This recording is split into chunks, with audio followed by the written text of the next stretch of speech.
So maybe your cursor project's looking a bit tired, maybe you don't know what direction to go down, maybe you don't know what vibe you need for your vibe coding project. Who knows? Anyway, here's 9 places you can go to actually have a good look, go around, pick out a bit of inspiration, and then take it back to your project to make it look money. So let's start off with the old reliable mobbing.com. It is paid, but they've got a really good catalogue of products here. So let's jump into Postdoc here to show you. And what's nice about this is not only do you kind of get to look at the homepage, but you've got hundreds of thousands of screens and they go through and look at different elements of the product. So if you don't want to put your credit card in to have a look at how different products work, then you can jump in here and have a look. So moving on to layers.2, I've been seeing this on Twitter recently, or X, whatever you want to call it.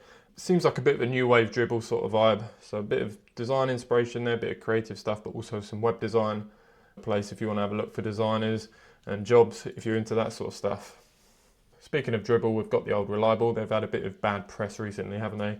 Because they're trying to shift a bit more into Upwork. But yeah, again, you've kind of got 2 groups of sites here. Some of the sites are a bit more like creative, a bit more high level, vibey sort of direction. The other ones like Mobbin are looking at screens. They're looking at actual websites that are live. The problem is with some of this stuff is when you bring it into actually a real build, it doesn't always look the same as it does crafted on Dribble. Speaking of a bit more realistic catalogs is page flows. So this was built by a guy I know called Rami.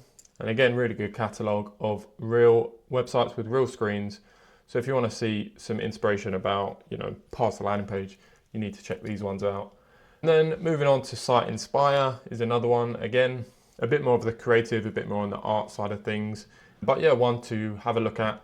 Lapa.ninja, bit of an older one I think, but again, some good stuff there, and again, suited more to the designer, a bit more to the creative. And I'm gonna find myself repeating here, but Behance is another one. We can filter by web design here, but again, a lot of illustrations, graphic sort of vibe. On the other side of the spectrum, we've got 21st.dev, which is something I've been looking at recently, which is nice. It's a catalogue of different component libraries. So you can scroll through and you can actually use these in your cursor projects. And it's a nice way to add a bit of polish to your project. Yes, they all have a similar sort of vibe, but what's nice is that you can literally add these in super easily. And who knows, maybe one of these will dictate the vibe and feel of your project. And the old Reliable Webflow Showcase, used to use this a lot back in my Webflow days. They've got some nice stuff here. A lot of it is people pushing Webflow technically, so how can they do more creative stuff, but also just some nice clean sites here that you can look for your build. And I think some of these are a bit older actually now I look at them. Maybe we'll filter by all. But anyway, they're real builds, built in Webflow. One to definitely have a look at. Next time you're a bit stuck for inspiration, maybe you got creators vibe coding block, I've just made that up. And there's nice sites for you to look at. If you want to see some more content about Figma to cursor or design inspiration or getting your cursor project looking sharp, subscribe to the channel. I'm going to do some more content around that, and do check out my other videos for what I've already put out there. Until then, all the best.